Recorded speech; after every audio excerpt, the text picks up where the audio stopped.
Order online at picassospizza.net.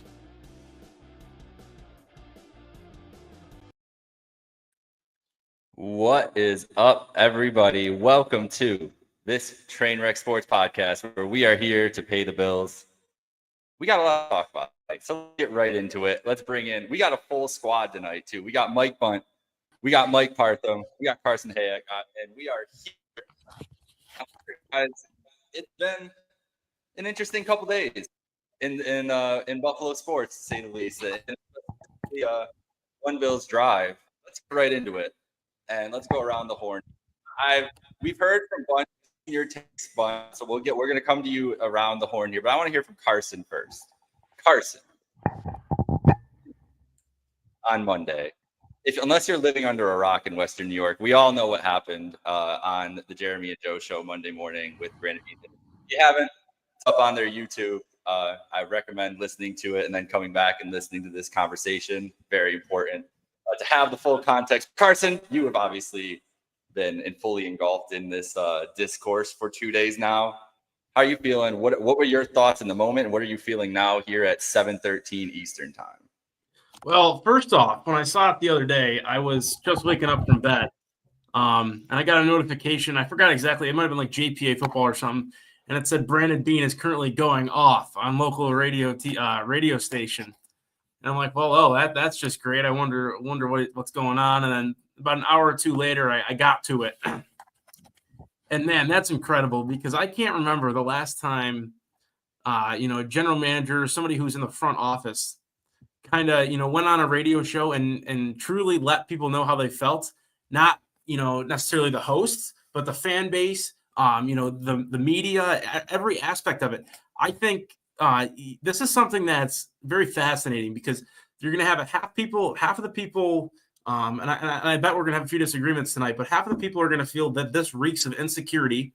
Well, the other half of people are going to be like, well, he's not wrong. The Bills have been able to get away without, a true wide receiver threat last year. They had the best offense they've ever had in that Josh Allen era. So to me, I think I'm not really sure where I fall right now. I think, if I'm in Brandon Beane's shoes, I'm not necessarily saying, you're calling out people and dropping the word bitching 3 different times on the air. I think that's probably not your best PR move. But I think at the end of the day, this guy has done things to this roster where time and time again, it's like, okay, I trust what Brandon Beane does because a majority of the time it works out.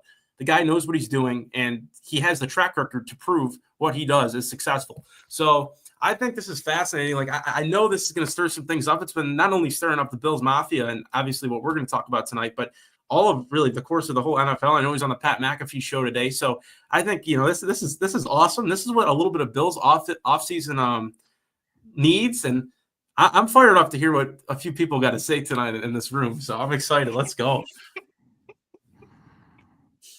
Parthy, how did you feel in the moment? How do you feel today at 7:15 Eastern time? If this were the regular season, I'd probably organize my notes a little bit better, but I did jot some things down. And I took notice of what some people had to say and what some people in this very chat room or this very Zoom or whatever you want to call it had to say. I think the discussion about roster building, about prioritizing wide receivers is a lengthy one that we can cite data and history and precedents and the Bills' success and other teams' success and what other teams do when they have good receiver rooms that they continue to add to them, or when they have a good quarterback, how well do they supply their quarterback with go after elite top receivers, whether it's in the draft, allocating top resources in the draft or free agency signings. It's a long played out story. I mean, they just had the draft in Green Bay where I think that he's not an owner, he's a GM because they're publicly owned. He went out of his way to say, hey, we picked a wide receiver in the first round for the first time since 2002. And that's been a running joke with the Packers and a gripe among Aaron Rodgers, I'm assuming for many years, which I don't disagree that was not necessarily the best way to go about building your roster, but twisting the knife in Aaron Rodgers at this point to me is I'm all for that. But nevertheless, I don't think the discussion should be about roster building. I think this discussion should be about why Brandon Beane approached that interview the way he did. Because, and I sent you guys the exact segment that came before that interview, and some of you had already listened to it at that point. And I listened to the last re-listened to the last few minutes of it toward the tail end, where they went into the only receiver that they picked, what was in the 7th round, and the lack of receivers that they picked overall. Now, my understanding is that Pat Moran, he's of the Talk of Buffalo podcast, what he's heard is that the Bills would have picked a receiver in the 3rd round, but, quote, the board didn't fall their way. Guys like Kyle Williams and Isaac Tesla might have fallen to them, but teams grabbed them up beforehand, so they picked Landon Johnson. Brandon Beane himself, when he was talking about Elijah Moore and whether they were going to bring him in for an interview or not, said, quote, let's see if the philosophy on him was, quote, let's see if we take a receiver in the 1st or 2nd round, which tells me that they weren't just looking at receivers in the 3rd round. There was a possibility if the board #fell their way, they could have taken a receiver in the 1st and 2nd round, which all tells me that they are very aware that this receiver room where they've picked up one guy, but they've lost 2 others. They lost Matt Collins, who was a big part of their receiving core, turned out to be a good contributor, and they lost Amari Cooper, who Brandon Beane pointed out himself as far as their 30.8 points per game last season. They picked up at least 7 points per game with the signing of Cooper. Now, how much was that was his contributions, like in catches and yards, or how much attention he was able to draw away from other guys is a matter of, analytics for, anybody who studies film extensively. But at the end of the day, saying that, what was the exact quote? That it's stupid to bitch about, wide receivers, when he himself is demonstrating by his own actions that this team needs more help at receiver. Now, I could go on and on, but it seems like he's talking out of both sides of his mouth. He goes on Pat McAfee and says, well, we took a look at the Patriots' philosophy, and they didn't really invest too much in receiver. They just relied on Tom Brady to elevate all these guys. He had 1 or 2, reliable Khalil Shaquille type guys at the beginning and tail ends of his career. Their names escape me. Wes Welker was one of them, right? And in the midpoint of his career, after they won 3 out of 4 Super Bowls, what did they do? They went inside Randy Moss, of all people. Yeah, thank you, Sarah. They went inside Randy Moss. Now, he was a guy that they picked up out of free agency, I do believe, or maybe with a small trade with the Raiders. He had a down year with the Raiders, so it looked like he was tailing off at the end of his career. But he was still someone that had produced at an elite level, and they went and got him, paired him with Tom Brady, and look what happened. Not just career receiving yards for them, league record-setting seasons for both of them, and this close to a perfect season. Now, they didn't end up winning Super Bowls, but they were certainly in AFC championships on a near yearly basis, and they got to a couple Super Bowls at least. And there are teams out there that have elite level receivers, 1, maybe even 2, and they're still drafting receivers with high level draft capital.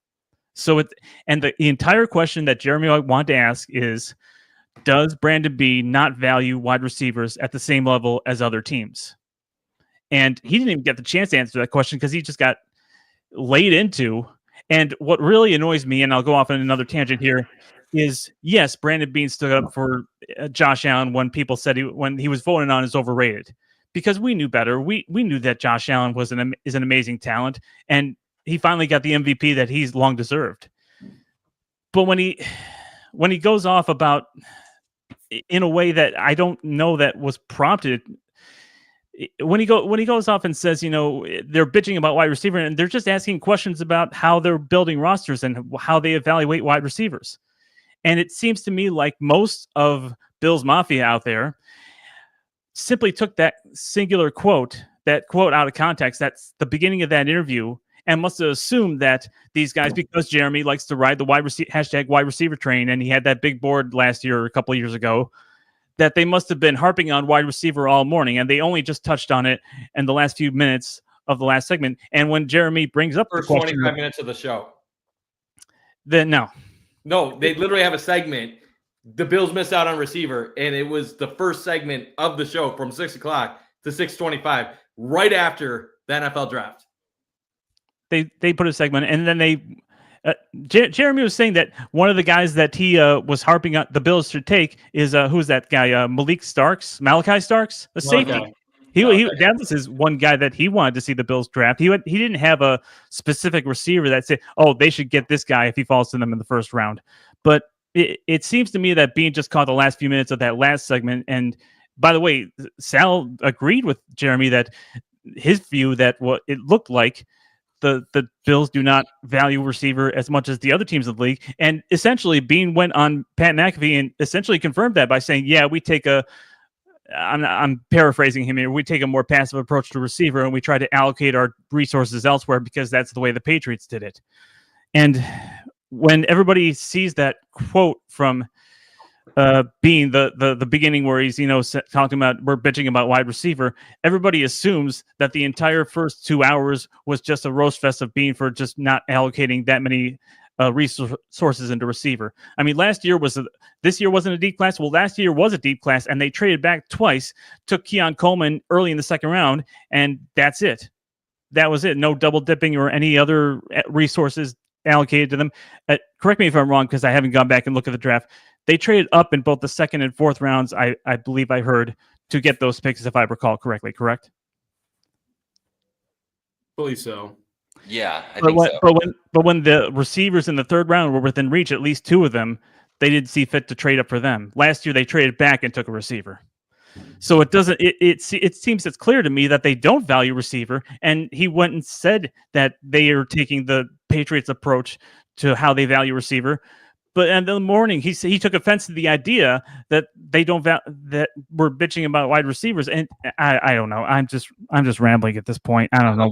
I've got a whole bunch of points that I have yet to even touch on, but go ahead. Well, we got plenty of time. We'll have more conversation. So this is a deep conversation. There's a lot of different aspects. One, we got to talk about did Brandon Beane cross the line?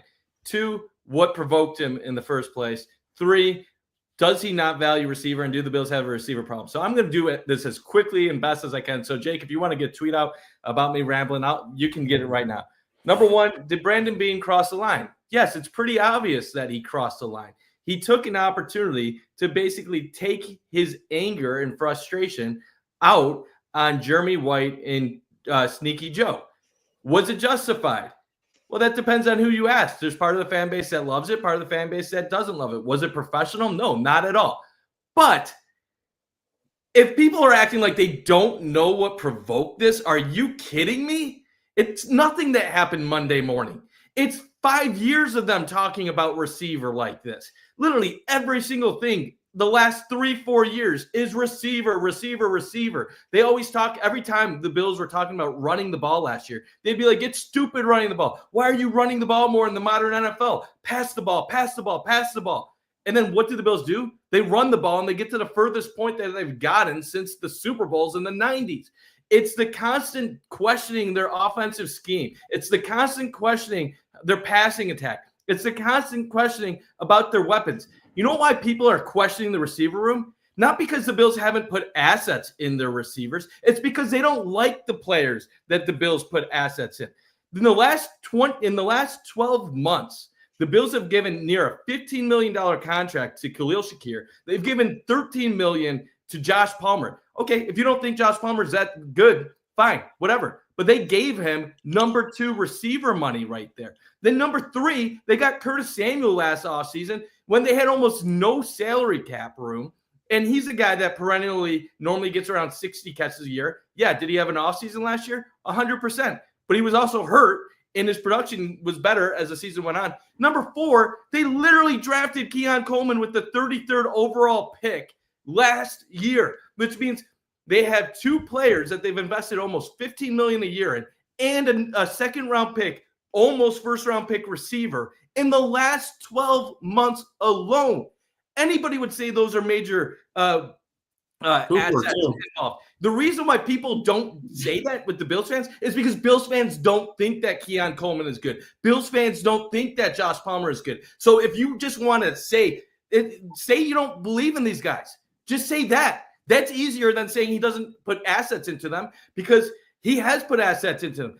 He signed Chase Claypool as a practice squad guy. They have KJ Hamler as a practice squad guy. They brought in the one guy, Marquez Valdez-Scantling, who didn't make the team. They literally have gotten more guys with NFL experience as practice squads in the receiver room than I've ever seen in any team in my life.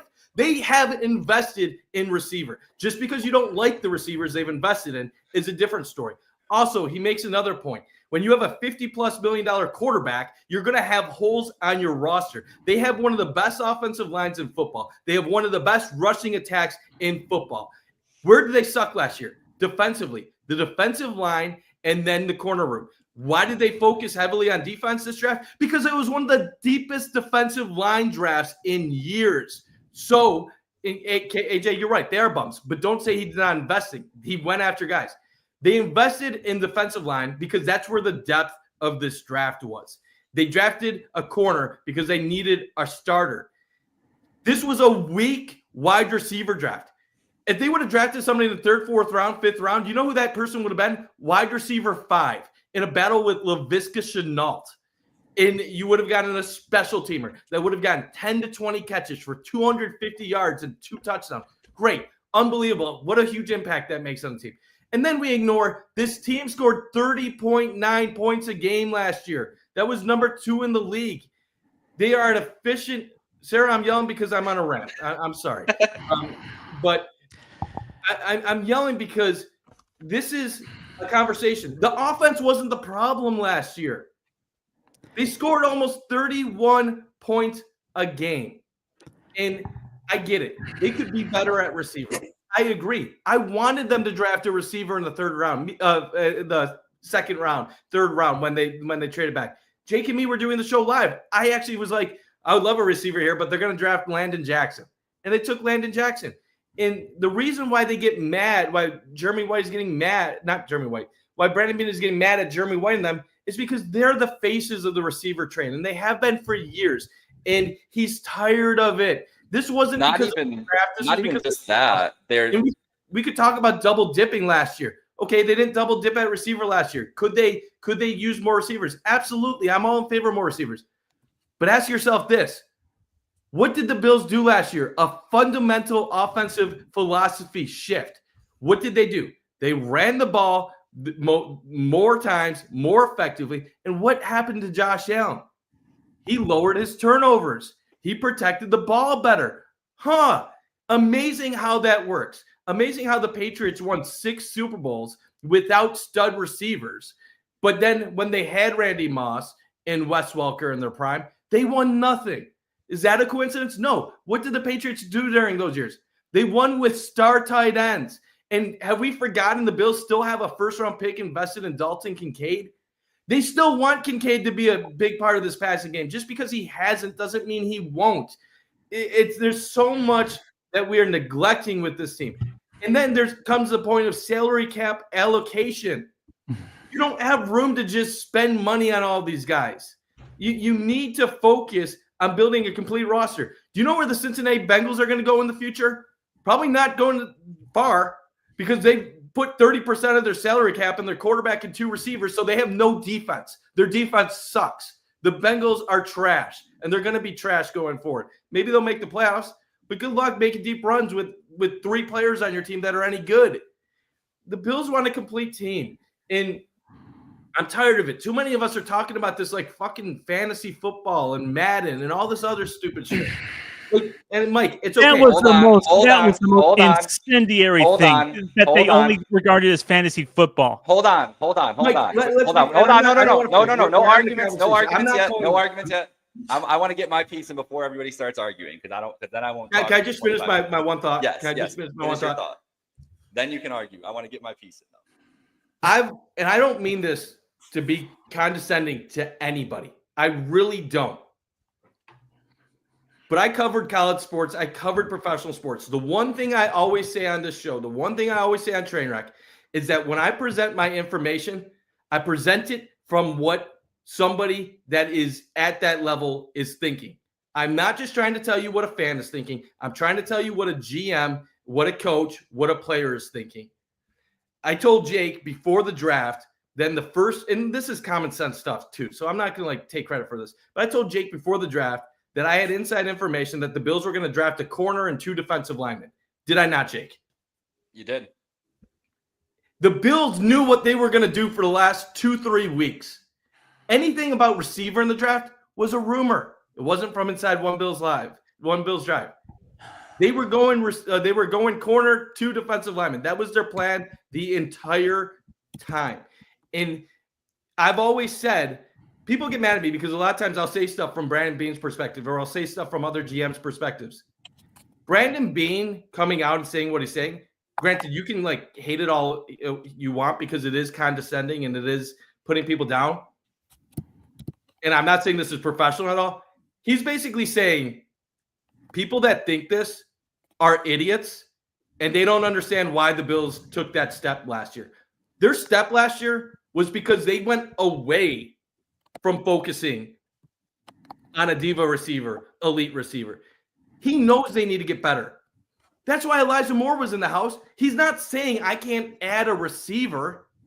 He's open to adding receivers at the right price. He's just saying a 3rd-round pick in a weak receiver draft is not a good asset management. He's saying Elijah Moore on a discount would be a good use of it.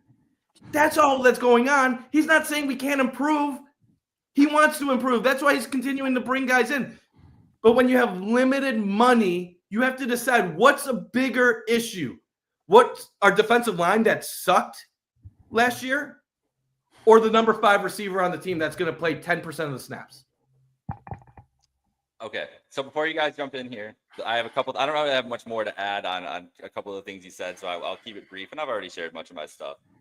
But Sarah, you've been great in the comments. I want to shout out Sarah because she's preaching in here, and you haven't gone unnoticed. I've been keeping track of what you've been saying because you're in my brain a little bit right now. It's a little weird, but I'm going to use your comments to support some of my points because the first thing that I agree with you wholeheartedly with, Mike Bunt, is that this was extremely strategic, and I don't think it was being going off the handle. I think this was sentiment that was not only carried from the fan base, but this is a great point that Sarah brings up, being used against him in free agent negotiations. I am absolutely certain agents have brought up, fans are telling you need to get a receiver, Beane.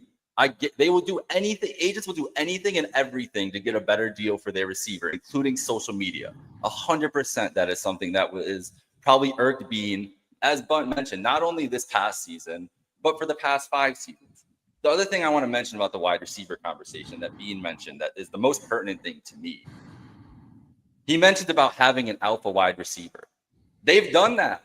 We did the alpha wide receiver thing with Josh Allen, guys. It didn't work.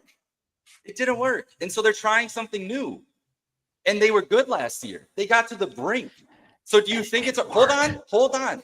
It did work? Did they win the Super Bowl, Mike? Okay. So then it didn't work. If the goal is to win the Super Bowl, it didn't work. So they also, Mike Bunt, you were right. They've added to this room. I'm not going to talk about Hamler, MBS, whatever. A 2nd-round pick that's pick 33 is a high asset. Whether you like Curtis Samuel or not, the contract they gave him was to be a productive wide receiver in the NFL last season.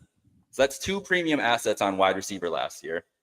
As Sarah mentions, they trade a 3rd-round pick for Amari Cooper this year, who was not great, which is why they didn't bring him back. He wasn't good. It's not because they could probably get him if they wanted to. I just think the production wasn't there. And the proof in the pudding of that is he couldn't get on the field when it mattered the most. He was getting like 35% of the snaps, max. So they add another asset to that. This offseason, they signed Josh Palmer to an even more substantial contract than they signed Curtis Samuel to last year. So whether you like the assets, again, as Mike said, whether you like it or not, they have addressed the situation in multitudes in the last couple of years. I mean, like, it's not on the premium assets. It's a different idea of team building.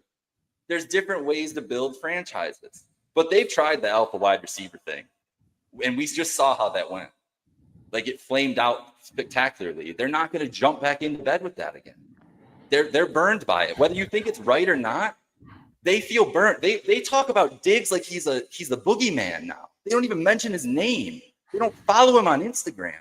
You think they're ready to bring that kind of personality back into the locker room? Because and I'm not even like saying that maybe they could, but that's the personalities of star wide receivers because to be a star wide receiver in the NFL, you have to have a huge ego. To be successful at that position, you have to think, I'm getting the ball every single play, and I should be because I'm better than everybody. Otherwise, you're not going to be the best wide receiver in football. That's the mentality you have to have. And they don't want to bring that ego into the room because the last time they did it, we saw it. We literally saw it. The world saw it. The nation saw it on live TV blow up. So I think he was too harsh. That's the thing I want to come back to. I do think he was a dick, honestly. He didn't have to go off. I think he probably is irked by Jeremy and Joe a little bit, by the wide receiver train and everything else, but I don't think it was directed just towards Jeremy and Joe. I think using GR as a platform was smart because they're the voice. They're the biggest voice in the city. He knew it was going to get the most attention on that way. And also, Beane, he did his McAfee interview today where he kind of got to do his tell-all. And then you want to know what Brandon Beane's probably doing this weekend? Going on vacation, going golfing. They just did their scouting. He's going to do UDFAs this week. They're going to get some free agents in the next couple weeks. They're taking their break soon. So he gave his farting shots to the media and everything else as his stance line going into the season. He's like, this is the energy I'm coming in with, guys. So meet me there when we come back in training camp. That's how I took it. Did he go too far? Probably. But do I think that he had some great points in there? I do. And I don't disagree with how they approached the draft. That's how I would have approached it. So, and you made this point too, Jake, yesterday in the chat. This is also sending a message to WGR. Whether you like it or not, this is Brandon Beane telling WGR, you guys keep talking the way you guys are talking about a team that's advancing to the AFC Championship and winning playoff games every year. I just won't go on your show anymore. Like, Beane can take away his access. He doesn't need to go on local radio. It's a privilege for local radio to have him on their shows. The Bills want to control the message, the narrative. They could just not go on GR. And I know, I doubt we're getting to that point, but like, this is a message as much as anything saying, I think you guys are full of crap. He's trying to take their legitimacy down a notch. Mm-hmm.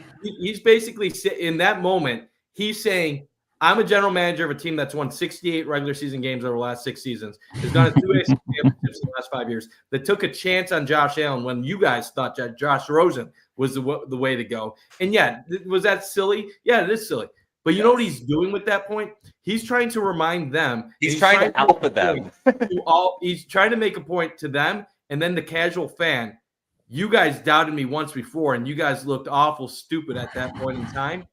Hey, reminder. You guys have no clue what you're talking about. You're morons. And if you want to keep talking about it, I can go back on your shows and I can do this with you. And Mike, I get it. I don't hate any of the guys on local radio. I listen to that morning show on a daily basis. The narrative around how much they harp on wide receiver is overstated, but Mike, go on. Mike, I don't mean this to be down at all, but you are. And a lot of people were saying Rosen over Allen. We were all morons for that. Mike, I wanted Rosen too. So like I'm all for it. Like I'm not calling them out themselves. Here's the thing. You are very defensive of the people on GR. You are a big fan of their shows. You talk them up during this show, and that is perfectly fine. I think they're entertaining. I listen to them, but I don't make my opinions based on what GR is saying. I don't care what Cover One says. I don't care what Built in Buffalo or any of these other Bills content creators are saying. If I'm the only one saying something and 99% of people think I'm an idiot, fine. I'm okay with that. My problem is Brandon Beane is a very intelligent man.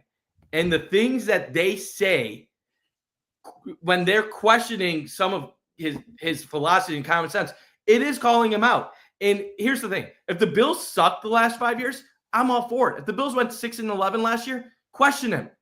But when you're questioning the Bills' offense, when they just had 31 points a game last year, it's silly. I'm not saying they obsess about receiver. I'm not saying that they obsess about the offense.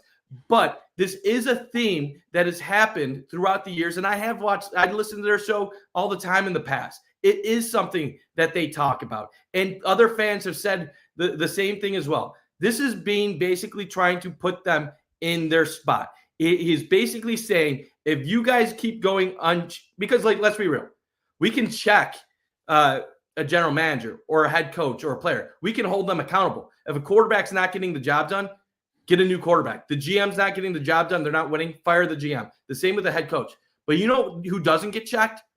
Local media when they say outrageous things. Local media when they say stupid things. They just continue to say stupid things. And in cities like New York City or in other big cities, when you say dumb things on the radio, people can just turn you off and go to the next station. Because you know what? You have 15 different voices and everybody has a little fraction of that. In a city like Buffalo, you really only have one influential radio station. So when the morning show says something over and over and over again, that becomes the narrative of half the fan base and most of the blue-collar people in the city. That's why he's ticked off. And what he was doing was basically telling them, don't think I can't snap back at you. I know the shit that you guys have been saying. I think your shit is ridiculous. And I'm going to come at you with it. And if you keep doing this, maybe I won't go on your shows anymore. Maybe we'll pull some access. It was a threat indirectly to the morning show to get their crap together, or else the Bills are not going to be fun to deal with anymore. In that show, let's be real, with GR, if the Bills or Sabres, which they're not going to leave anytime soon, but if the Bills or Sabres ever left WGR, that station is a shell of itself. So they should take what Beane or other Bills or Sabres people say seriously, because that radio station is only what it is because of those two teams. And I will just add in that just big picture, and this is from a perspective of just media relations, public relations, anything else. It's all relationship building with media. Like, that's the name. It's called public relations because you have to relate to them. You have to build a relationship to get your stories out here. And this is a crack in the relationship is what it is. They've had a great relationship and great working relationship and rapport for years. And this is setting a boundary in a relationship. Whether you agree with how it went or how the terms went or anything else, it is what it is. But if you're looking at it from a media strategy perspective, which I guarantee the Bills did, if they're smart, they did.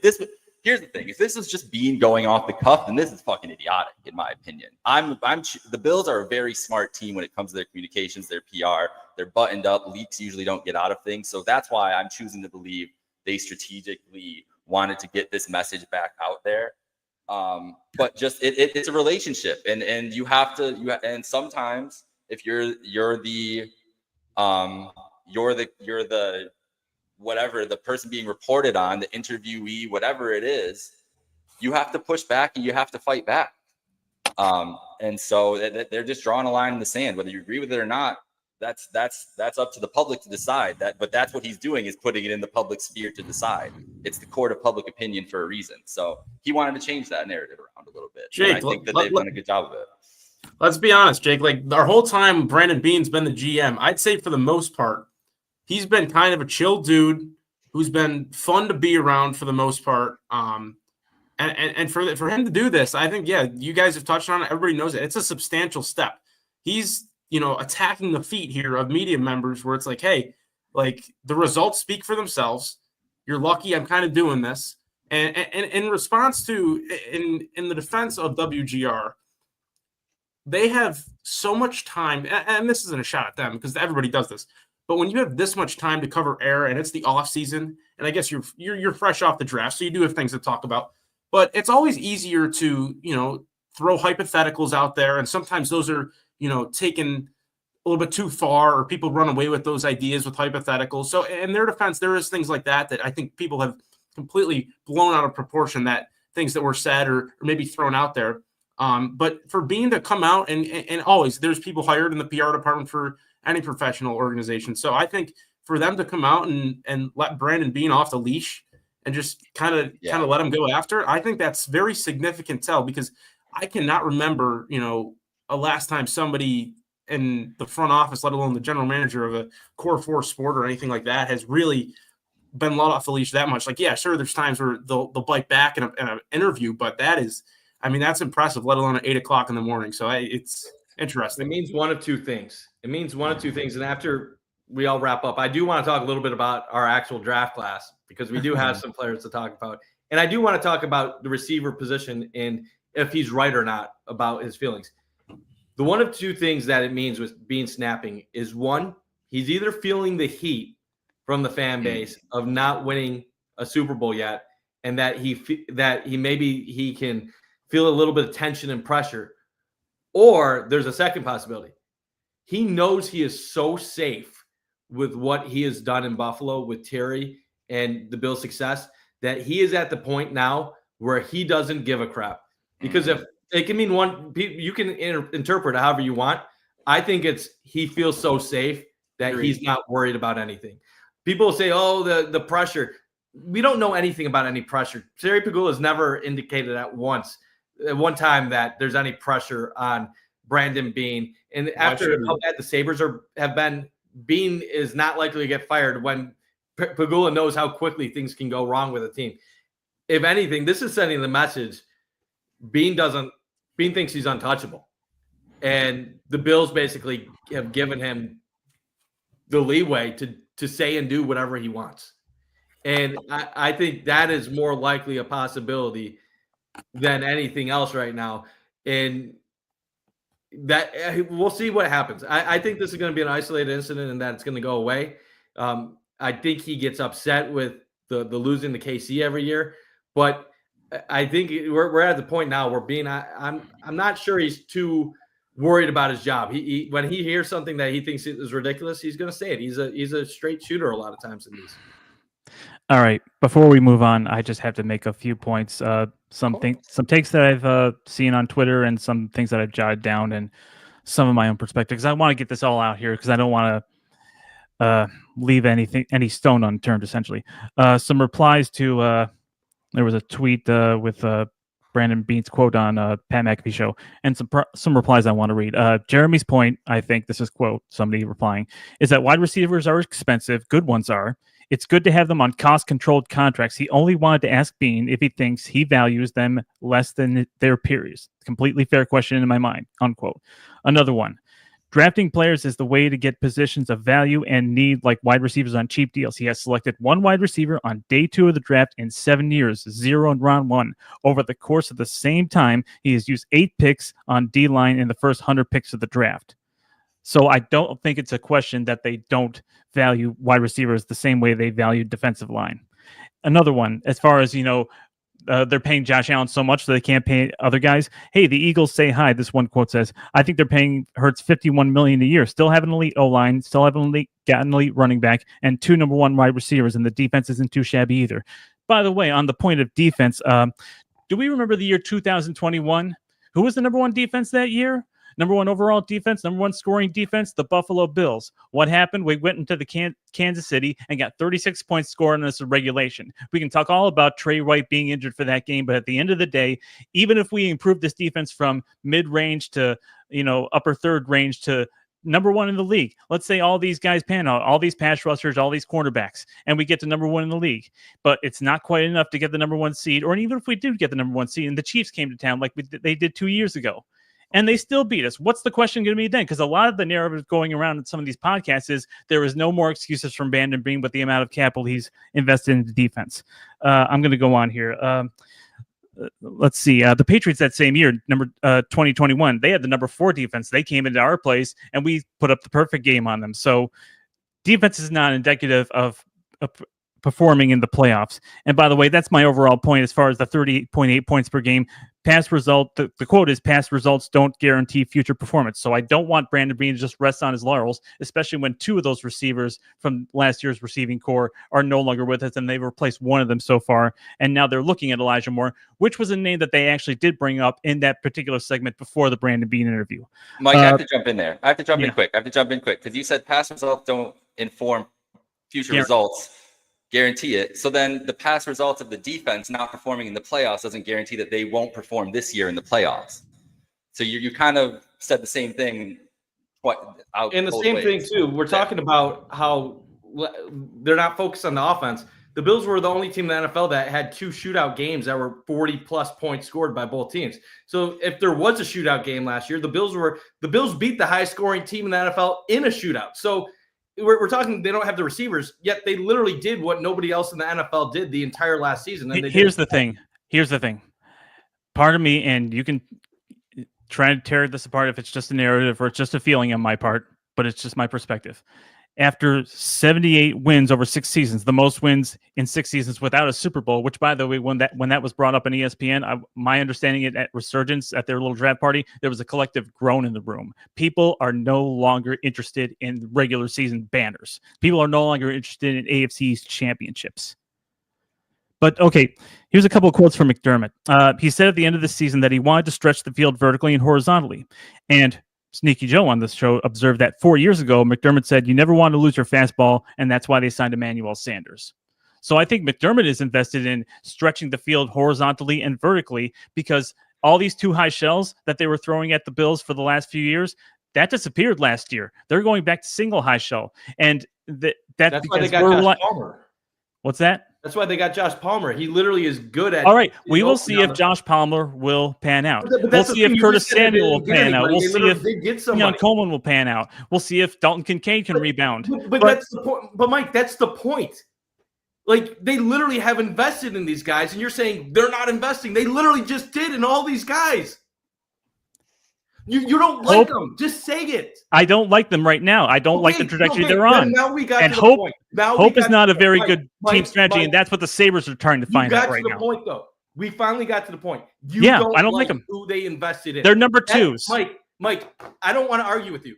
I don't think this receiver room is great. I don't think it's great. I think it's very average. It might be below average. But at the end of the day, your argument is that they haven't invested in people, and that is a lie. They haven't invested enough. They haven't invested They haven't invested in wide receiver as much as they invested in. You just said you don't believe in the guys they added. Just tell. So that is the conversation. Who do you think that they would have drafted in the 3rd or 4th round that would be making a big impact on this roster right now? The way the team is put. It's not about who. It's about making the effort. It's about making the effort with the draft capital. That is the point, though. This was a weak receiver class. It was a deep defensive line class. They had huge issues on the defensive line. They had issues in the corner room, and you are complaining that they didn't draft a receiver that you don't even know or don't even like, don't even know where they project on the team. Yet, at the same time, you're now admitting you don't like the guys that they invested. You know what an easier conversation is? Say you don't like Josh Palmer, say you don't like Keon Coleman, and say that you don't think Khalil Shakir is the number 1 receiver, and then we can move on. Because I think Khalil Shakir is the one guy that I can rely on. But at the end of the day, we're arguing 2 different things. You're saying they're not investing, yeah, in the draft. But you know what? I can go through all the years that Brandon Beane did invest in receiver. How about 2018 when he got Cole Beasley and John Brown? What about 2020 when he invested a 1st-round pick in trading for Stephon Diggs? That's what they should do. When he got Emmanuel Sanders. What about when you trade for Amari Cooper, when you trade for Kelvin Benjamin the first season to try to make the playoffs? You said he doesn't invest. He doesn't draft receivers. Yeah, why? Because you can get them on cost-controlled contracts while you're paying Josh Allen. Like, you said he didn't invest in receivers. What you said was a blatant lie. That's a blatant lie, Mike. He does. They invested in receivers years ago, and they haven't since. And when the one time he does draft a receiver in round 2, you don't like the guy. So he was the one guy that had separation issues, and they went on and got him, and they didn't double dip. Mike, we can both agree that this unit is not great. Maybe they're a bottom 5 unit. Maybe they're a bottom 10 unit. But you are banking on them sucking because you don't believe. I don't want them to suck, but I'm not banking. I don't want them to bank on hope like the Sabres are with all these prospects and these goalies. It's different than the Sabres because on the Sabres, you have 5 players on the ice at the time, not including goalie. And in football, you literally have an MVP quarterback, an awesome offensive line, a tremendous run game, and then you still have a couple tight ends that have talent, and you still have enough receivers that do the everyone eats. You know what everybody said before last year, Mike? Because I can talk about this. I remember what people say. Everybody was shitting on everyone eats. And then what did it do? It led to the 2nd highest scoring offense in the NFL. People used to say Josh Allen can't control turnovers. Guess what? He learned how to control turnovers. Why? Because the team brought a balanced approach that is more sustainable. I'm not trying to be a jerk to you, Mike. All I'm trying to say is, like, deep down, I wanted them to draft a receiver. I'm with you there. I wanted a receiver. But your argument is extremely flawed. At least you have to back it up better. The whole point of drafting receivers is getting them on cost-controlled contracts because they're the second most expensive position, if I'm not mistaken, below quarterback.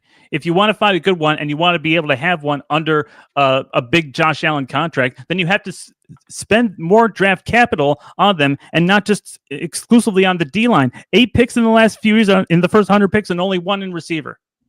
Mike, the whole point of that is you draft good receivers, but no one. I'll let you in a little. Can't even speak. I'm getting too excited. I'll let you in on a little secret.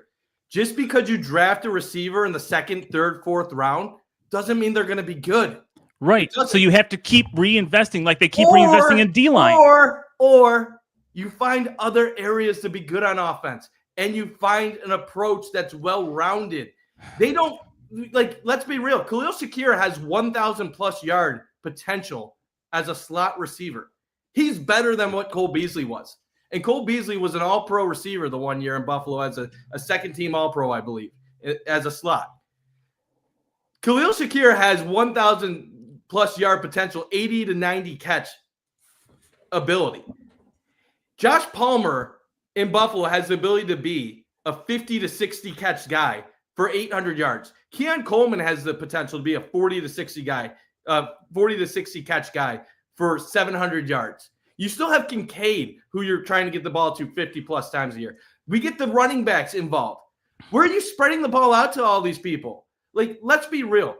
They don't have a number 1 receiver, but the Bills have basically 3 number 2 receivers. There's different ways of doing it. The problem last year was separation. Keon Coleman doesn't separate. Well, you want to know what? Kincaid, Shakir, there was a couple different guys. The Bills have 3 players that were in the top 30 in separation last year. Where on the field?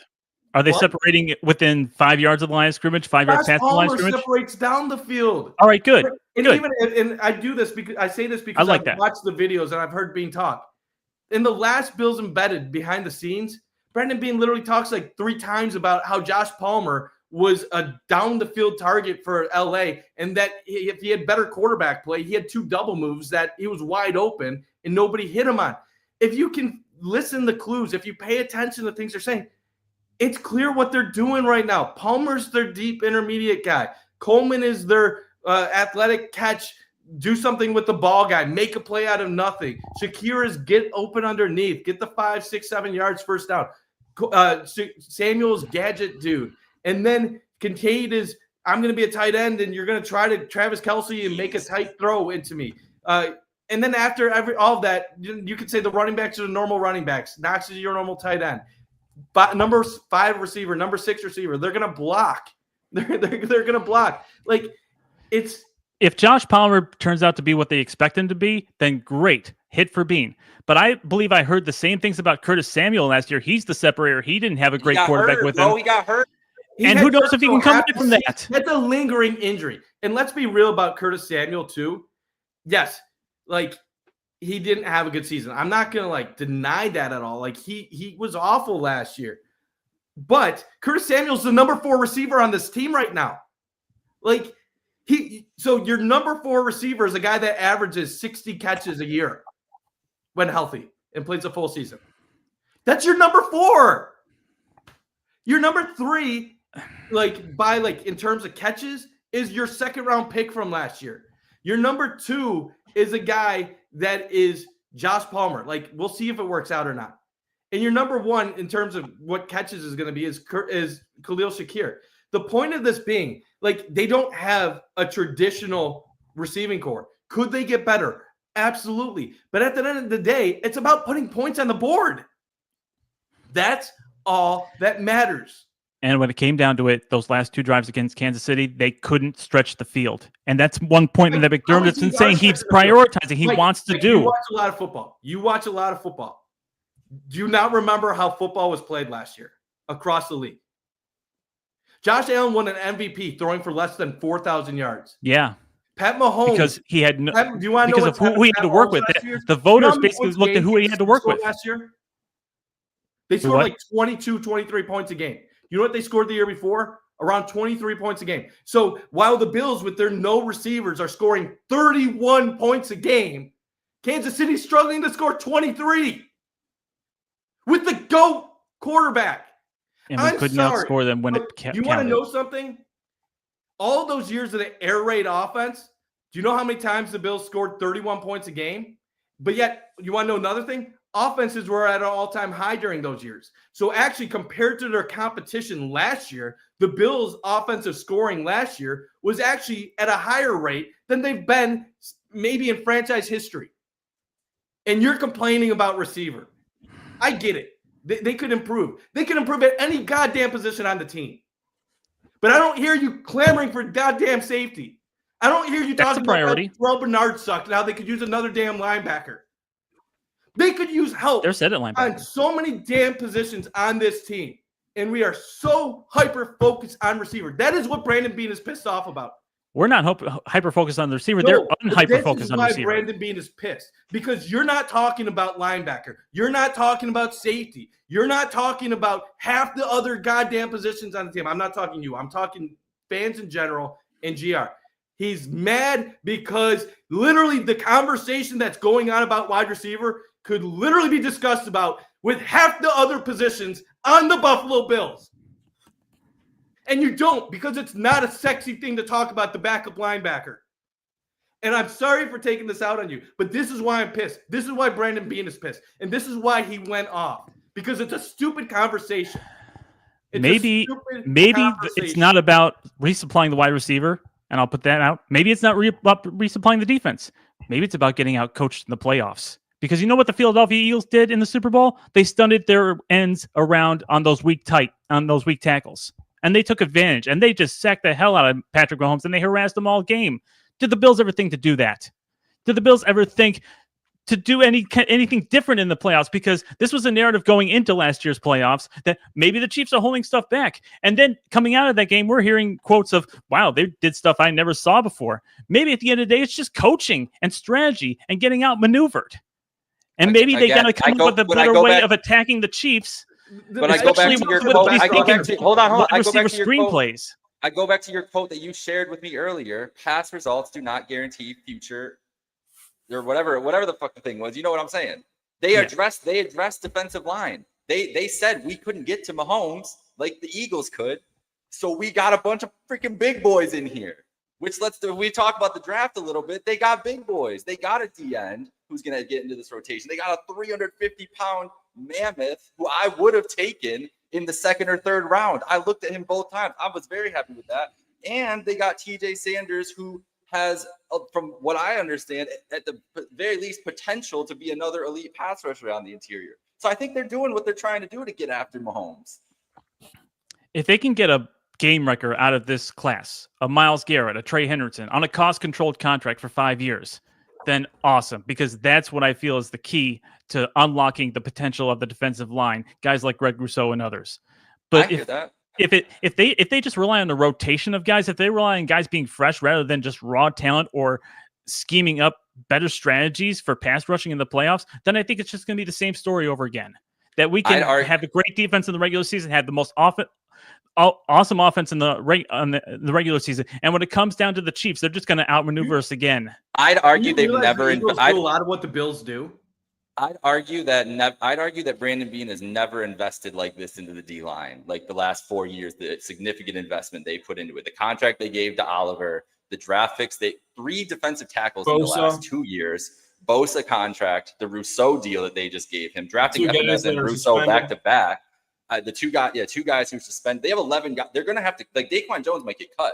Like, that's what we're talking about here. So I think that they've taken that. And Mike, have you ever watched Moneyball, bro? They could do this in the aggregate with these guys. It's been done in the past. It is a formula that's successful. Yes, a game wrecker would get you that production. But I've been saying it since they lost in January. We can go back to that pod and the post game with us sitting here or one of those shows, all 4 of us. And I've been saying, I don't think this team needs a star. I think they need to get better in the margins. And getting the improvement in the margins could make all the difference in the world, because last year the roster was stripped down to the core.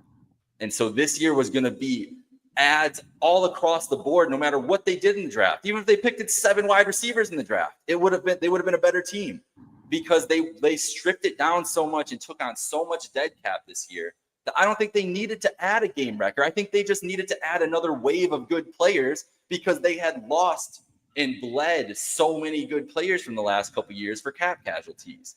So I think, Mike, we're looking for the same thing. I just think it's two different approaches to get there.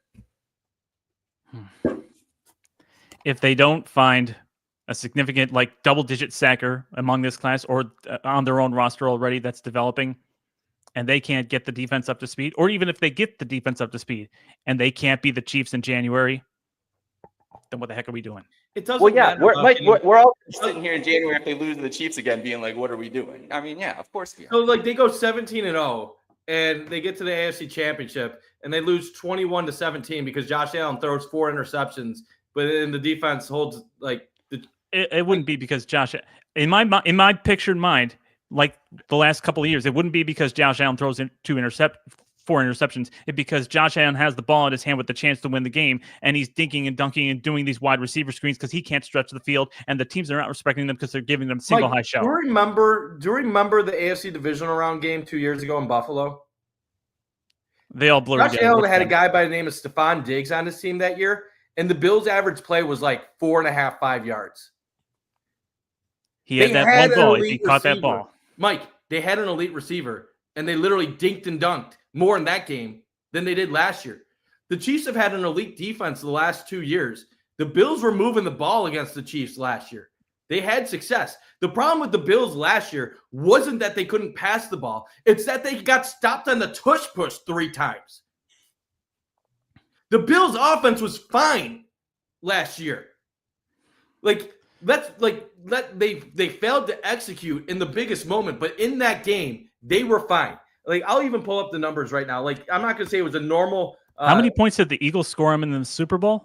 Okay, with stop two bringing up the number Eagles one and everything. receivers. They're a perfect team. We get it. The Eagles are better than the Bills. That's why they won the Super Bowl. Okay? The Eagles have won 2 of the Super Bowls in the last 7 years. The Eagles might as well be on the Chiefs level right now at this point. Let's go to the AFC Championship. What was the score? 32-29. Holy shit. We're talking about receiver when the Bills scored 29 points on the road against one of the best defenses in the NFL in one of the hardest places to play in the league. In that game, Josh Allen, 22 of 34, 237, 2 touchdowns. QBR of 71, quarterback rating 104. 237. That's more than what he averaged per game passing last year. Like, I think this coaching staff is just getting out coached every postseason. No one holds the Bills back, and I'm tired of this goddamn conversation all through Bills Mafia because it just proves how many people in this fan base don't know what they're talking about. What holds the Bills back is situational execution. They are in every single game, and most of the time in the regular season, they're blowing out half the crap teams. Why do they lose close games? Because in big moments, in big games, they don't make the small plays that they need to make to win games. That is why the Chiefs win Super Bowls. Do you know how many more points the Bills scored than Kansas City last year? The Bills had more than 100 points more than Kansas City. But you don't hear anybody in Kansas City be like, oh, we need this, we need that for our offense for Pat Mahomes to succeed.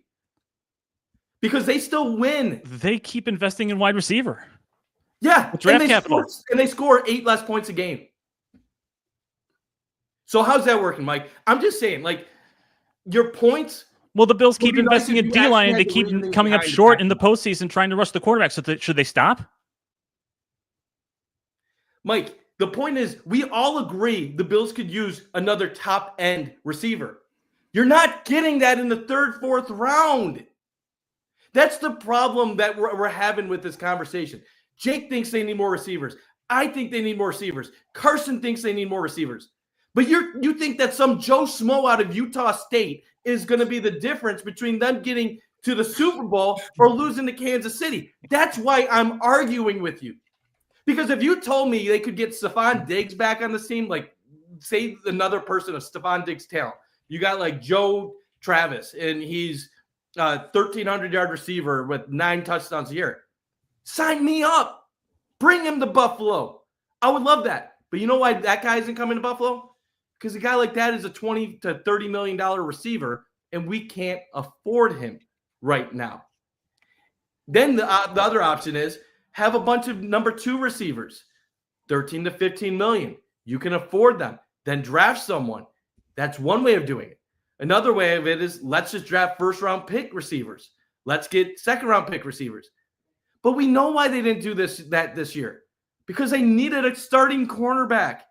They needed a starting defensive line. None of us are saying they don't need receiver help. None of us are saying that the receiver room is good. And you know why you brought up the point about defensive line and how they invest so much in defensive line? Do you know why they continuously invest in defensive line? Because it's the one part of their team that they have failed to adequately address. They keep trying to fix it because they haven't found the answer to it. And yes, that's a failure on Brandon Beane as our GM. It's a failure of his. He hasn't adequately addressed the defensive line, but he keeps addressing it because he realizes without a better defensive line, the Bills are never going to get to the point where they can stop Mahomes and stop the Eagles and do stuff like that. They already can score with them. The Bills are scoring with the Chiefs even when their defense sucks. Like, that's the point of this. We all want better offense. We all want better receivers. But this is prioritizing the defense more than the little adequate gains in offense, because in the defensive area, there is a bigger margin of where they can gain and maximize their potential and ceiling. So it's not that we think you're stupid. It's not that we think these other fans are stupid. It's that it's about maximizing your potential with the assets that are available to you. And that's what they're doing. And yes, we can all disagree that if they would have had a 4th-round pick receiver, could that come in handy? But likely, they're looking at it as we got a future one tech who has a lot of potential, who was good for 3 years at Kentucky and had one down season, or we can get a backup receiver that maybe can contribute in 3 years. The one thing I will add here is, to me, wide receivers are a dime a dozen. You'll have, 10, 15, 20 go off the board in the draft. And there's guys every single year you see drafted in the 3rd, 4th round, and even later. Like, for instance, Diggs, 5th-round pick, Shakir, 5th-round pick. I believe Gabe Davis was, 3rd a few years ago. Those are guys who can play. I mean, Nakua is another one. They're a dime a dozen. You can find them. It's kind of in the neutral ground because, for every one of those guys, you get 10 of them that don't work out to that extent. But at the same time, wide receivers, that's going to be something that you get hit on most consistently down the stretch, as far as the amount and the depth and the quality of receivers. So I will say that in Parthy's defense, I think it's not something where there's 5 elite ones and then that's it and they all go in the 1st round. It's something that I think you can find some gems in the wide receiver, just like how you can find some gems in the corners. It's the skill positions, man. They're kind of interesting when it comes to development and the styles of play that are in college and how it translates to the NFL. It's kind of funky how that works. And I'm sorry this was heated. I'm sorry. I know this was emotional. I don't have any, I'm not mad at you, Partham. And Sarah, I know you think I'm pissed off at Josh Allen. I'm not pissed off. I just get animated. Sometimes it gets heated. Sometimes it gets contentious. That's okay. We're sports fans. We're having a conversation, and neither of us are going to hate each other at the end of this show. At least on my end. I don't know if Partham's going to hate me or not. I'm good. But none of us is blaming Josh Allen for why the Bills lost to Kansas City. We're saying the opposite. We're trying to say it's the minute little things. Partham rightly brought up the 68 wins over the last 6 years. It's 78. Frustrating as a Bills fan to know that they've had this greatness in them, and yet they continue to fall short. That was a joke, Sarah. That was a joke. But we know they have this greatness in them. They have the most wins over a 6-year period of any team that's never gone to the Super Bowl. And there's a lot of factors that play a role. Some of it is just really bad luck, that you ran into the Chiefs during the middle of one of the greatest dynasties in NFL history. Some of it is You could be better coached. You could be better managed.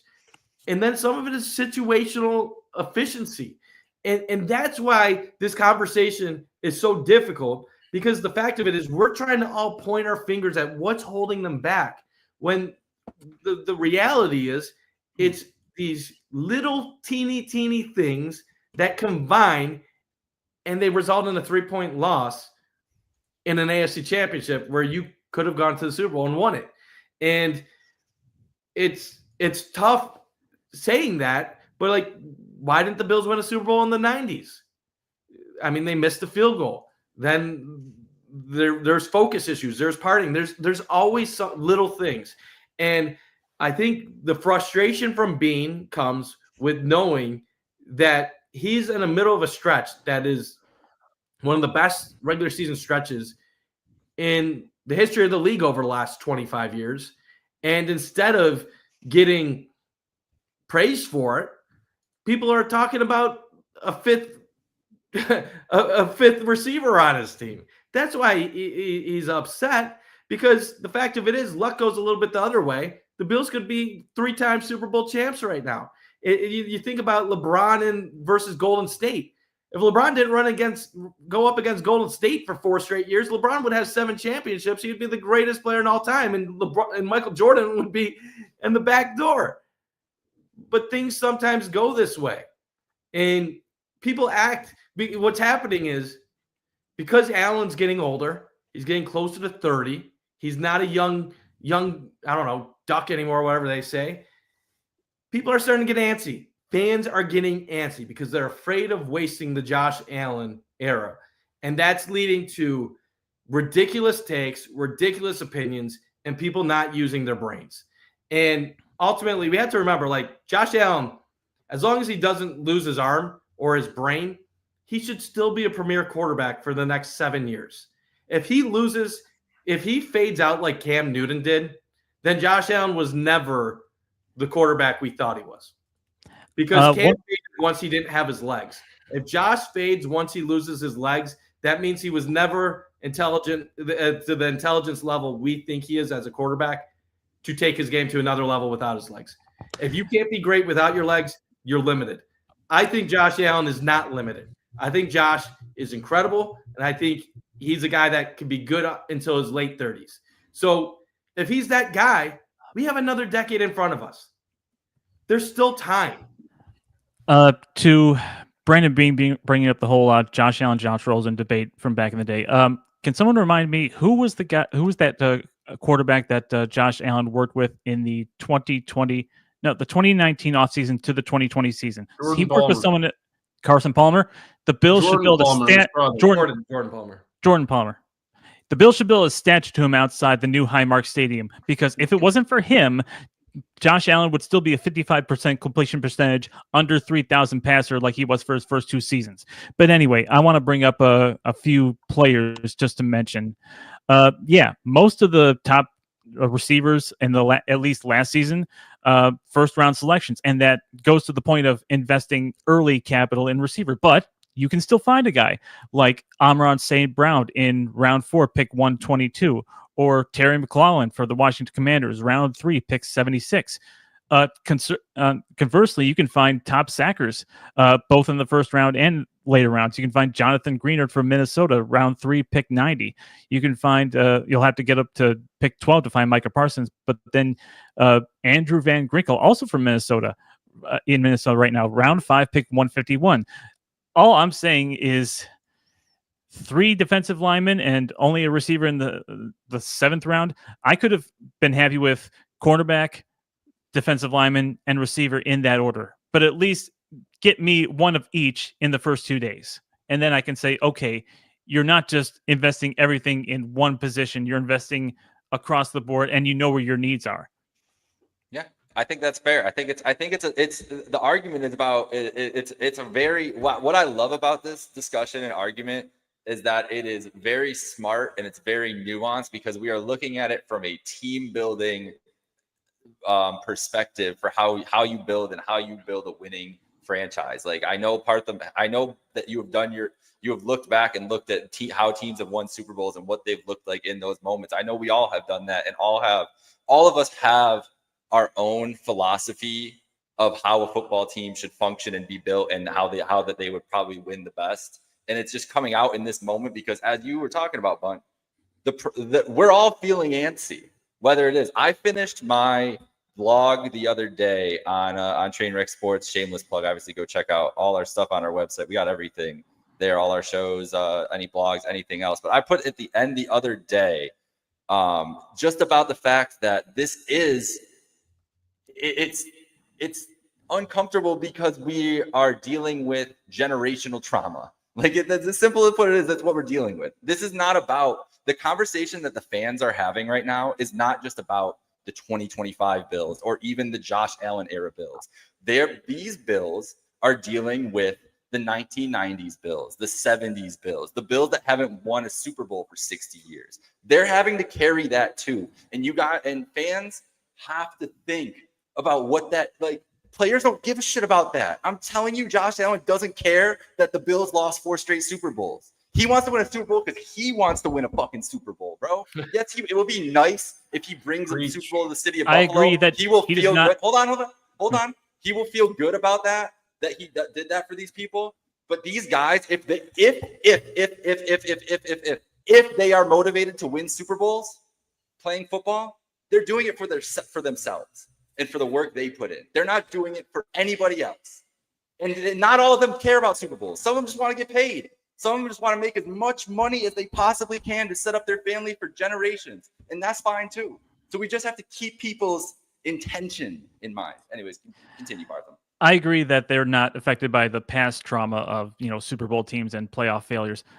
But I think it's fair to ask if they're starting to be affected by their own past. They've got their own. They've essentially got their own 4 Super Bowl losses in these playoff losses to the Chiefs, broken up over 5 years, not 4 consecutive. But I think it might be the same idea. True.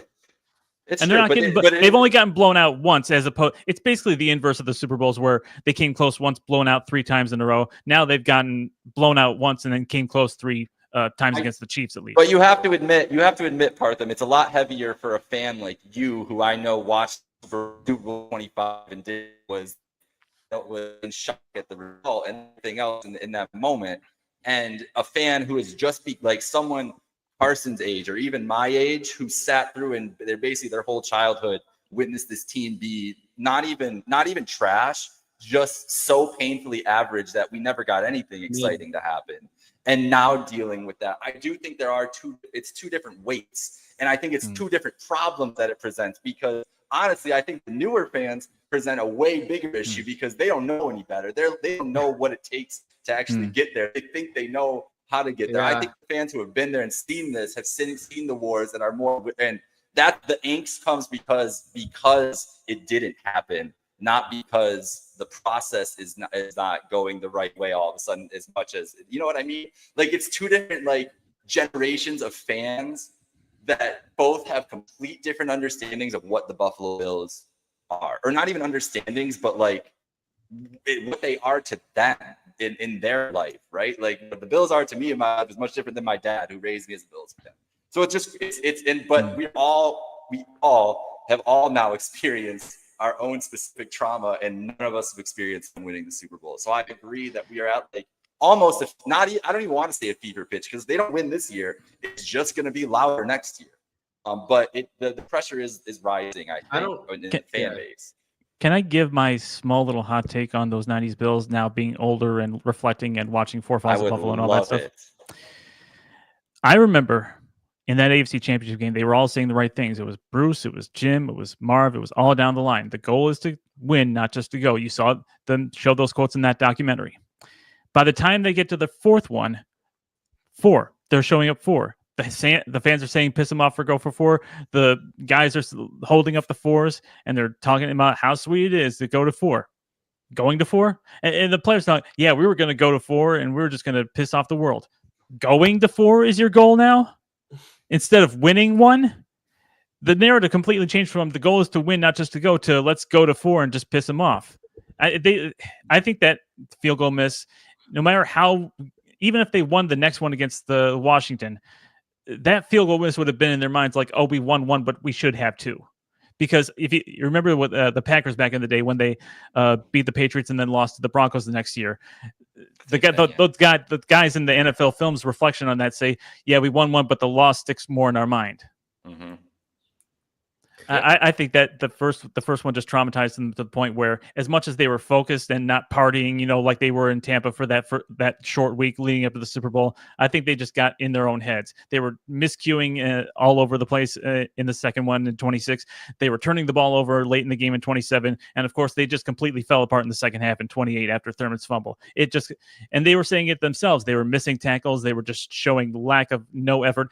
I was the one that was going up to my room after Thurman fumbled that ball, and that it was a tie game. It was still a tie game. I would never leave a tie game early in the third quarter in a Super Bowl right now, and I thought it was over. So that my parents coaxed me back down. I probably told the story before, and the Cowboys go down the field, they score a touchdown, and I go right back up to my room thinking it's over. And the Bills at that game had the exact same mentality as a 12-year-old kid that, oh, we just lost the lead and it's over. I just hope that this team doesn't get in their own heads about their past trauma, especially Josh Allen, because he's the one consistent key in all these teams that have lost to the Chiefs. Go ahead, Bun. For sure. So I'm going to say something that a lot of fans probably won't like, but I don't think the past playoff losses really impact a lot of the current guys on the team. But if there is one player that it might impact to a tiny, tiny degree, but I don't think it's a big degree, it would be Josh. A lot of the guys that were part of the run are no longer on the team. Like Micah Hyde, Jordan Poyer, they're gone. Trey's back. Trey is back, but he's likely not going to be a starter role. So you have two new safeties. Your corners, yes, Benford was part of the loss last year, but he was hurt most of the game. You have a new starting corner. So Taron Johnson you can point to. Matt Milano you can point to. I guess you could bring up Bernard, but Bernard didn't play in the Chiefs game 2 years ago, so he really only has this past game. The defensive line is a lot of new guys. Yeah, you have Daquan and Ed, but it's a mostly new group. So defensively, a lot of these players really haven't been part of it. Offensively, yeah, Deion Dawkins, Dawson Knox, you can bring some of the offensive linemen, but Deion Dawkins is playing good football most of the time. Yeah, he had the moment against Chris Jones where it led to an incomplete pass to Shakir, but I don't think offensive linemen are really thinking as much about, oh my God, we've fallen in this moment. They're just thinking block big man in front of me. Don't let this guy get to the quarterback. I don't think they're thinking in the middle of the snap, the past trauma of losing to Kansas City. That's for Spencer Brown. So that's part of it. So the few positions that are really mental where you're thinking it's quarterback. And that's why I say it a little bit and not a big part. And AJ, you can keep naming people, but you're not going to get a response. I know you're trying to troll me right now. But the issue with why it impacts him a little bit is Josh used to admit to before games puking. Now I don't know if that still happens. I doubt it, but he would get so pumped up. Jim Kelly did the same thing. And that's fair. We used to see Sugar High Josh where he would be a little bit antsy. And last year was the first season where he really cut down on that. Yes, people would say turnover worthy plays. He still had interceptable throws, but he wasn't turning the ball over. He was protecting it. And I think that was part of the focus on the run was kind of controlling Josh a little bit and letting him be a little bit more of a game manager. Tom Brady isn't the greatest of all time until Mahomes eventually passes him because he's the greatest talent. He's the greatest game manager of all time. That's why Tom Brady was who he was. And a lot of last year was getting Josh to be a better game manager. But if you remember the AFC Championship, remember the first drive of the game. Bills go 3 and out. Josh almost throws 2 interceptions in the first 3 plays of the game.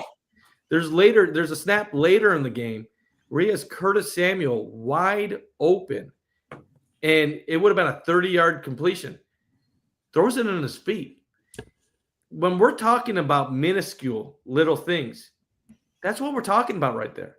And yes, Josh was the reason they were in the game. So this is always a touchy conversation because whenever I bring it up, people are like, come on, man, you can't be blaming Josh Allen. He's the only reason why they're in it. Yes, he is the only reason why they're in it. but Josh is not immune from criticism. There's small little things in each of these games where if he would have done something differently, it could have resulted in a win. And I think sometimes in the big moments, Josh is thinking about this stuff. Sometimes I think he's not always just processing. You want to just see it with your eyes, react, and then just play natural. I think, and sometimes in big moments, Josh feels it. Now, that's not to say he doesn't step up 90% of the time. He does. We saw it in the 13 seconds game. But there was moments in the AFC Championship, if Josh had better composure, they maybe win the game. Debatable about the last series. A lot of that was out of his hands. You lose yardage on a run. Oh, don't get me fired up again, guys, about that bubble screen. Though, Amari Cooper, don't get me going. So, like, yeah, that's a moment like debatable what you want to say. Like, could he have read the blitz and seen it? A lot of people said it was going to be difficult to pick up. So I'm not talking about that. But if there is one player I'm slightly concerned, it would be that.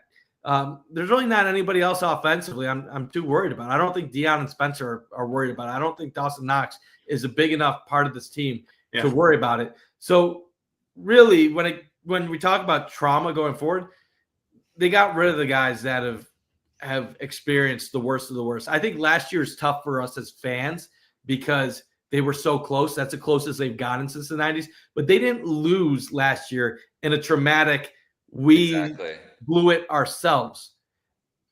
People will say like they blew it themselves. Kansas City's defense came up with a big play in a good schemed blitz in an ideal moment and caught the Bills off guard. That, to me, that's different than Deion Dawkins getting beat by Chris Jones and Josh having his elbow tapped with Shakir wide open in the end zone. That's different to me than 13 seconds where you have the game won and you can't execute a few simple things.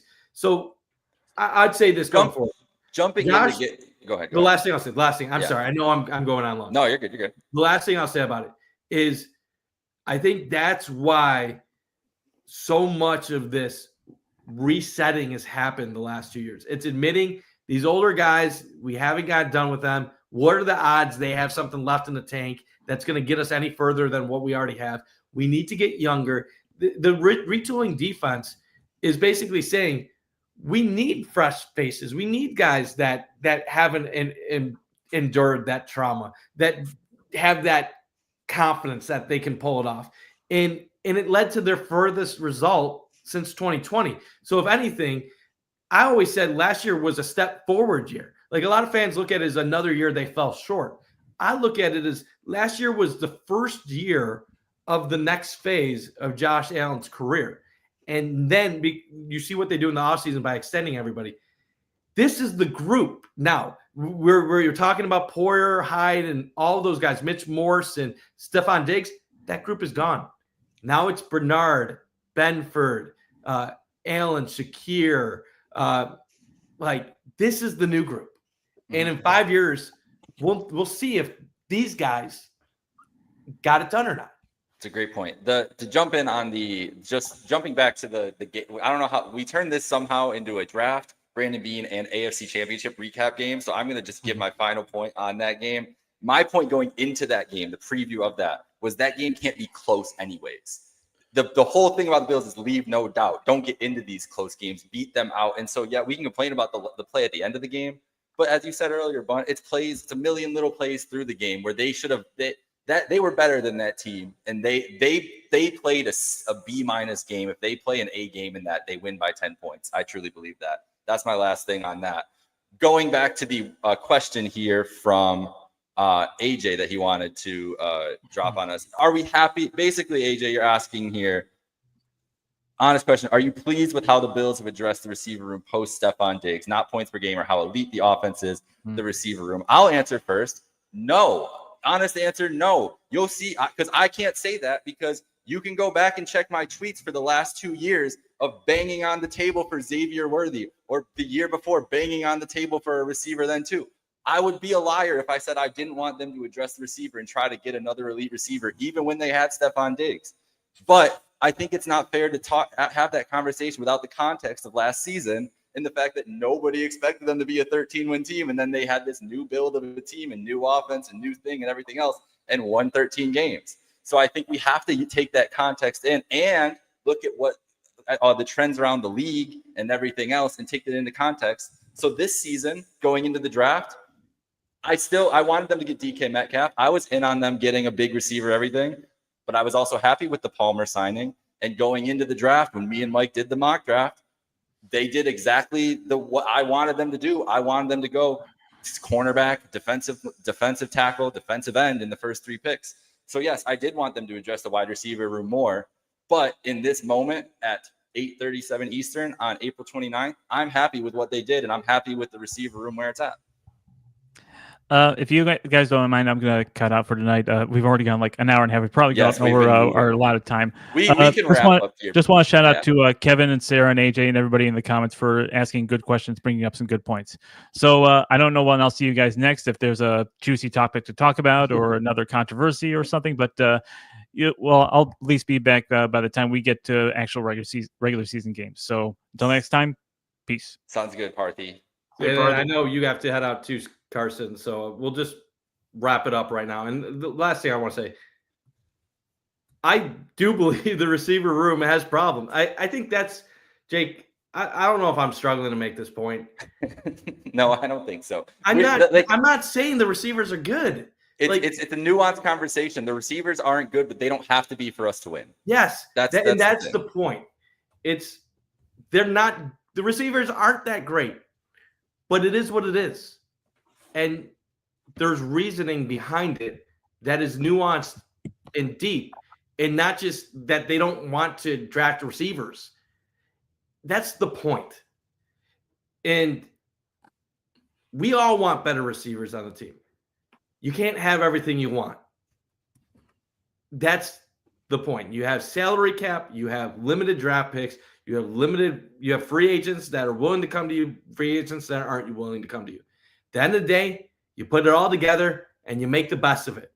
Everybody always counters with the Philadelphia Eagles.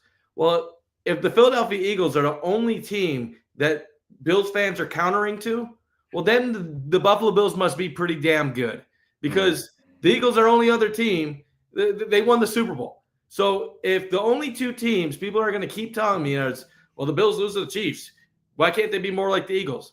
Well, then, damn, I know for sure the Bills are the 3rd best team in the NFL. And people are acting like that's some easy thing to happen. Like, oh, we couldn't even be the 6th best team in the AFC for 17 years. Like, let's get a little more realistic. I'll end it like this. Like, you said it perfectly earlier.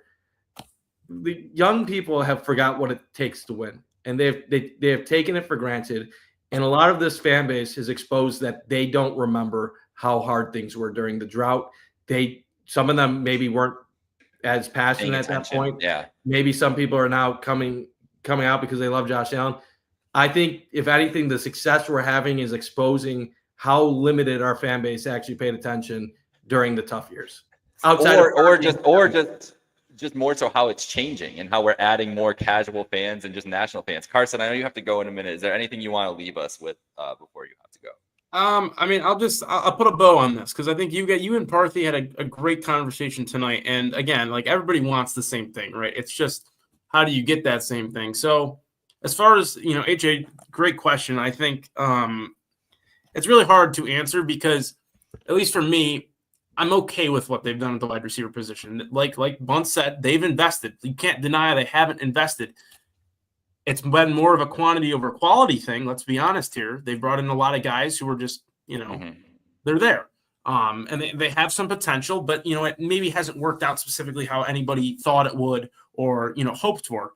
But at the same time, and I know you said don't bring up scores, rates, anything like that, but it's the results. Like, they're there. Joe Brady has done a good job making this balance. So really the priority of wide receiver in this offense since Joe Brady's taken over has, let's face it, it's dropped a little bit, because when Ken Dorsey was calling pass plays 59% of the time, your wide receivers are that much more important, right? So it's when it comes to more 50-50, then it's more surrounded. Everybody's able to support themselves. The running back's a little bit more important. James Cook now wants $15 million a year, which he's not touching. But that's besides the point. So I'm okay with what they've done. Can they do better? Yeah, of course. I think you definitely can get a guy or two, and they probably had opportunities to do that, and it just hasn't really worked out that way for one reason or another.